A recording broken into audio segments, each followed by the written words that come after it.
Ô Fran, é claro que você tem acompanhado mais à distância, porque está imersa nos temas de Brasília, mas a gente quis fazer o exercício nesse nosso episódio de olhar para as propostas e ver, bom, o que chamou mais a atenção de cada um de nós aqui das propostas apresentadas e da discussão feita? É claro que antes, quando a gente olha para as pesquisas, está sempre lá assim, saúde, transporte, educação, etc. Então todo mundo está esperando que isso aconteça. Mas do que você viu, Fran, foi nessa linha? Tem alguma outra coisa que te chamou mais a atenção? Então, até fiz uma colinha aqui, Opa. né? E muito também do que a gente ouviu durante as sabatinas, né? Que você e a Thalita conduziram na FM O Tempo e vendo também toda a nossa cobertura que está sendo feita pelo jornal, tratando assim, né? Eu acho que uma coisa que a gente, pelo menos, né, na minha avaliação, aqui na minha humilde avaliação, que foi um tema que está sendo bem explorado, eles estão falando muito, e principalmente para atacar, obviamente, o FUAD e tudo, a gente vê muito falando de transporte público, de revisão da questão de subsídio, da questão de abrir a caixa preta, que já era um discurso que foi adotado lá por Alexandre Calil, no fim não abriu caixa preta, e isso acaba sendo replicado ainda hoje, né? Só que quando eu acho que eles estão falando disso, só que de uma forma ainda um vácuo, sabe? Porque quando a gente fala de mobilidade urbana, a gente não tá falando só de ônibus, né? Então a gente também tá falando sobre obras, a gente tá falando sobre vias, a gente tá falando sobre uma união da região metropolitana de Belo Horizonte, porque muito desse trânsito, muito disso também vem da região metropolitana, de cidades ali do entorno, né? A gente também tá falando de ciclovias, né? Ciclofaixas, enfim, falando sobre emissão de poluentes, a gente tá falando sobre vários outros pontos que acabam que não estão sendo explorados. Então, na minha avaliação, está se falando muito sobre questão de ônibus, sobre questão de caixa preta, esse tipo de subsídio. Mas a discussão de fato que deveria ser feita, que é BH chegou num ponto que aí vai caminhar para onde? Porque o trânsito tá aí, a quantidade de carro tá aí. Então, precisam de soluções de fato inteligentes e pensar como cidades inteligentes, né? Até a questão do metrô também, que não é competência ali da prefeitura, mas que pode ser feito um diálogo, se pode tratar seriamente sobre isso, né? Então, tratar seriamente de um tema e não só por cima para ganhar ali o eleitorado ali, mas com coisas que não são meio falhas. E, de certa forma, também, essas propostas, na minha avaliação, às vezes não estão sendo bem exploradas, justamente porque os candidatos, eles estão usando o tempo que tem agora para se tornarem conhecidos da população, né? Para tentar, de certa forma, ali, chamar mais atenção, ter um nome ali na boca do povo, uma vez que quem está liderando as pesquisas, né, é justamente uma pessoa que a população já conhece, que é o Mauro Tramonte. Então, os candidatos também estão correndo atrás desse prejuízo e, de certa maneira, as propostas vão ficando em segundo plano. Agora, um ponto que preocupa, até quando a gente pensa o que não Brasília tá passando, mas que BH tá passando muito, né? Capital do país que tá disparado, é líder, né? Que não chove nunca, né? Questão da qualidade do ar, esse fumacê todo, enfim. Os candidatos, num debate que ocorreu essa semana, nem mesmo trataram desse assunto do meio ambiente, sabe? Então, assim, preocupa também quando a gente tem diretrizes e normas da ONU ali para 2030 e eles tratam sobre isso de forma muito, muito superficial, né? Então, assim, a gente tá vendo toda essa emergência climática, tudo isso, mas de fato não está se discutindo. Agora, outra questão, falando ainda de meio ambiente, por exemplo, a gente sabe como é difícil para Belo Horizonte em época de chuva.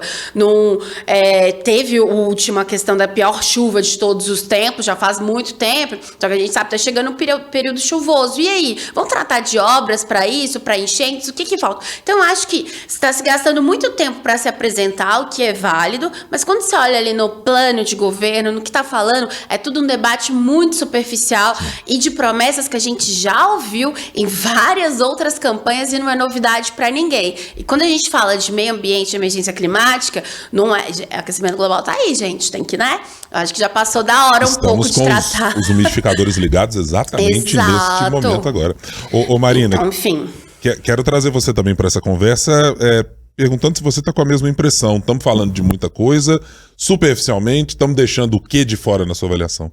É engraçado que eu anotei a palavra superficialidade aqui, até grifei ela nos meus escritos aqui, mas eu acho que se a gente pegar os planos de governo, as entrevistas dos candidatos até aqui, É isso, a superficialidade marca muito, né? Eu tenho a impressão de que a gente tem um monte de proposta desconectada, nada conversa com nada, e é um amontoado de desejos dos candidatos. Ou seja, eu até anotei aqui algumas frases, eu quero lê-las para mostrar como que elas não dizem nada. Valorizar profissionais da saúde. O que isso significa em termos de política pública, né? Assim, de ação de governo, de onde tem dinheiro para isso, seriam quantos profissionais, é só professor, é cantineiro, é quem? Construir novas EMEIs. Quantas? Onde? Para quantas crianças? Que tipo de ensino? Cadê os profissionais para ela? E tem de onde vai sair? Isso, né? Vai ter concurso público? Não vai? Buscar fontes de... Essa é boa. Buscar fontes de financiamento para ações necessárias contra as enchentes. O que isso quer dizer? Nada. Erradicar o analfabetismo. Opa. O que isso quer dizer? Quantos analfabetos nós temos aqui? Como que se funciona?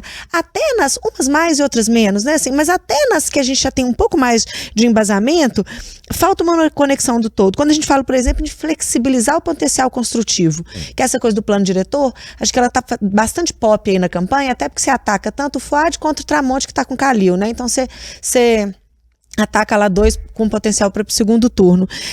Para quanto, né? O potencial hoje é 1. É para levar para 2 ou é infinito, você pode construir quanto você quiser. Cada região uma coisa. Cada região uma coisa, é isso. Se eu liberar geral aqui para construir, quantos carros nós vamos ter a mais no Buritis? Quantos carros nós vamos ter a mais no Castelo? Que foram as 2 regiões que foram as mais lembradas quando eles reduziram o potencial construtivo. Quantos carros eu vou ter mais lá? Se a gente está falando do trânsito, que eu preciso de outros modais, isso vai ser conectado como? Qual que é o plano para o todo? Assim, é tudo muito solto, né? E a gente continua só se fixando naquilo que é mais fácil de comunicar com o eleitor. Quando a gente pensa, por exemplo, na questão da saúde, vamos contratar mais médico. Opa. É tão fácil, né? Quantos? Até quando a gente tem um plano para isso, a gente vê, por exemplo, o próprio prefeito aqui, quando ele participou da nossa sabatina. Eu tenho a impressão quase que ele criou aquela ideia naquele momento. Sim. Eu vou criar um plano de carreira para médico. Mas como que vai ser? Não sei, nós vamos ver, nós vamos estudar, nós não sabemos nada. Qual é o salário do médico? Vai para quanto? Em quanto tempo? Vai ter letrinha? Não vai ter, né? Não tem ideia de nada, assim. Quando a gente fala de transporte, mexer no contrato, tá, gente? Mexer no contrato fazendo o quê? O que vai mudar nesse contrato? Né? É muito mais fácil. A gente sabe a importância disso nas campanhas. A gente sabe a importância quando você fala que você vai mexer na caixa preta, como que isso faz sucesso, como que isso é legal. Mas a gente sabe até hoje que esse tipo de promessa não deu em nada. Né? Esse tipo de superficialidade, Marina, é exatamente a palavra que eu usaria para definir como eu tô olhando para isso. Mas me doeu mais do que talvez a boa parte das pessoas, porque eu pude perguntar aos candidatos. E eu pude perguntar a eles, objetivamente, para vários, em circunstâncias diferentes, em projetos diferentes. Então tinha gente para quem eu perguntei na saúde, para outro em mobilidade, para outro em meio ambiente, para outro na discussão, no embate público, para outros na política. O senhor pretende fazer o quê? Em que caminho? Eu acho, por exemplo, que olhar para a discussão de ônibus em Belo Horizonte e qualquer candidato dizer a esta altura do campeonato que não sabe o que vai fazer com o contrato de ônibus ou que vai sentar na prefeitura para dizer o que vai fazer, eu acho absurdo. Absurdo porque já tem uma vastidão de documentos, informações públicas, possibilidades orçamento, de consulta. Todo mundo sabe. O número do subsídio já está quase na boca de cada belo horizontino. Para alguém dizer, não sei se eu vou manter ou se eu não vou. Cara, você precisa saber. Você precisa saber. Se você está se propondo a ser alguém que vai discutir uma das coisas, se não a mais relevante na cidade, juntamente com a saúde e talvez a segurança pública, como é que você não sabe que quer ser prefeito de Belo Horizonte? Precisa saber. E me incomodou ainda mais, porque também eu fiz aqui, fazendo uma propagandinha do outro podcast do Tempo de Eleições, a gente conversou com uma professora da Fundação João Pinheiro para tratar de orçamento e para perguntar o seguinte, como é que um candidato linka uma coisa com a outra? Porque assim, você diz no plano de governo que vai aumentar o número de médicos. Bom, mas já existe uma carreira, já tem um número de médicos dentro da estrutura, eles já ganham X, tem gente que ganha X mais 3, tem gente que vai se aposentar.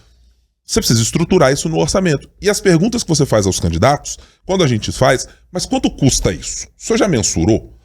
Então, essa é uma avaliação que a equipe está fazendo e nós vamos fazer, mas nós temos uma intenção. É sempre absolutamente vago aquilo. Não é nem se tem dinheiro ou não, porque o cara, alguns já responderam aí, né? A prefeitura não é transparente. Pô, o orçamento está lá público, né? Mas assim, não é nem isso, quanto que custa isso? Eu preciso saber se custa X antes de eu saber se eu tenho dinheiro para pagar. Agora, quanto que custa, dá para saber, né? Quanto custa, Marina, implica em responder talvez uma das perguntas que você disse. Se eu vou buscar fonte de financiamento e eu quero contratar um médico, eu posso utilizar parte do recurso da prefeitura e parte do recurso federal? Eu posso pegar um médico e contratar metade na prefeitura de Contagem, metade na de Belo Horizonte e dividir o custo? Eu tô usando aqui exemplos até anedóticos pra falar disso, mas é que é meio absurdo que assim, você não tenha alguém que se propõe a dizer quanto ganha um médico de Belo Horizonte e o que você quer fazer. Não, nós queremos manter os médicos e melhorar o atendimento. Mas você sabe o que o atendimento do médico tá pedindo para melhorar o atendimento? Ele tá pedindo estetoscópio? Ele tá pedindo raio-x ou tomógrafo? Ou ele tá pedindo água mineral e um tempo para comer? Porque não tem outro médico para substituir, ele está sobrecarregado. A falta de diagnóstico por parte das pessoas que estão discutindo a cidade e de quem formulou o plano de governo, de quem está se apresentando como candidato, para mim é a grande marca dessa eleição. E é o que eu não esperava. Porque há uma quantidade expressiva de pessoas que sabem se comunicar bem, que tem propostas muito baseadas em nichos específicos de temas do meio ambiente, do transporte público, numa cidade que já discute isso há muito tempo. Então, eu acho que é paupérrimo o nível de conexão com a realidade, ou seja, com aquele papelzinho importantíssimo que se chama orçamento público de 17,4 milhões de reais da Prefeitura de Belo... Não, 17,4 bi da Prefeitura de Belo Horizonte, e que as pessoas simplesmente ignoraram boa parte delas na campanha. E até o momento estão dizendo apenas muito mais de platitudes do que conexões com a realidade. Tem candidato que prometeu cartão específico para pagar coisa para os outros, prometeu coisa para idoso, prometeu fazer, não vamos ter mais mineração. Tá, mas você bota a receita que tem de mineração, não pode simplesmente dispensá-la. Você vai botar o que no lugar? Qual é a outra fonte de financiamento que você imagina? Vai ter que subir o IPTU? Eu perguntei para alguns deles sobre ISSQN. É um imposto específico do município ou dos municípios e saber se ele vai mexer na alíquota, se vai abaixar. Vamos incentivar. E tem uma de emprego que eu acho que para mim é a pior em todas as campanhas. Todas. Vamos melhorar o ambiente de negócio para tentar gerar mais emprego. Eu acho maravilhoso dizer isso. Ambiente de negócio é um negócio tão... Eu poderia fazer isso amanhã, se eu quisesse. Não, vamos melhorar o ambiente de negócio. A gente senta aqui e escreve, né? Então, assim, mas isso quer dizer o quê? Baixar imposto, tornar mais rápido abrir uma empresa, tornar mais rápido fechar uma empresa, dar incentivo fiscal, só vai contratar maquinário para uma empresa, só vai financiar um carro. Vamos mudar os táxis de Belo Horizonte, mas eu vou financiar, só vai comprar carro para os taxistas, porque eles compram com algum subsídio das montadoras diminuto, mas não é a prefeitura que banca, mas só vai bancar. E os candidatos não têm a menor ideia do que estão dizendo sobre essas coisas. Sabe o que eu acho maravilhoso? Que tem plano de governo, tá lá, nossas pré-propostas. Tipo, esqueci qual que é a expressão que eles usam, mas tipo assim, é pré-proposta mesmo assim. Quando que vai vir a proposta? Se não vier no plano de governo, vai vir a proposta quando? Não tem conexão com a realidade e isso é o que me dói mais em relação aos candidatos. A falta de conexão com o orçamento da cidade. Ele é conhecido, aliás, ele é o primeiro ano em que todos os candidatos deveriam saber de cor, porque é o primeiro ano, depois de muito tempo, que estamos tendo um déficit apresentado na Prefeitura de Belo Horizonte, no orçamento para o ano de 2024, e não é possível que nem quem formulou os planos de governo não fez o seu trabalho como se esperava, com informações públicas mais claras. Mas, bom, eu não sei se isso vai aparecer. A gente torce para que sim e para que até o final dos debates, das aparições públicas, os candidatos sejam capazes de fazer isso, ou atualizem seus planos de governo, ou passem a dizer nas entrevistas que concedem, mas o fato é que hoje o cidadão de Belo Horizonte, se precisar decidir se vai escolher um candidato que vai suspender, cancelar, fazer outro, fazer cobrança por quilômetro ou por outra coisa, se vai pôr trocador ou não nos ônibus da cidade, não vai ser com a turma atualmente que está se candidatando que ele vai saber o que virará, não.